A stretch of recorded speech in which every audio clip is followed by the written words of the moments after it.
What is the pleasure of Senator Judge Raffy Tulfo? Walang mic. Kay Senator Padilla. Bakit pag sa kabila pinapayagan sila 5-10 minutes, bakit pag sa amin, sa majority, kinakat agad ni remind pagdating ng 2 minutes? I think nakakalata na kami. So dapat pag sinabing 2 minutes, 2 minutes. Pag sa amin sa majority, pag 2 minutes, pinipindot nito. 2-3 beses. Totoo yan.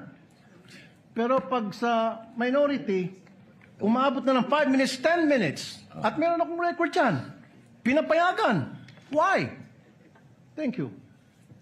The comments of Senator Judge Raffy Tulfo is recognized. However, the chair would like to point out that in the impeachment court, there is no majority nor minority. We are all senator judges. And Senator Lacson earlier requested also an additional time to finish his point, which the chair allowed. That's why the chair reminded Senator Judge Padilla to wind up, because his time already lapsed. Kaya nga, Mr. Presiding Officer, I'm sorry, I do have a lot of respect in you.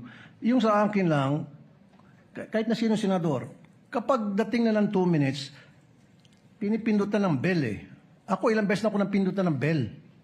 Nakakairita eh. Samantalang yung iba, hindi pinipindutan ng bell, umabot pa ng 5 minutes. I'm not referring to anybody here now. Yun lang yun eh. Kaya nga kuminsan, binubulungan ko na nandiyan eh. Oy, pindutin mo na yung bell. Para naman makapagsalita yung iba. Yun lang po.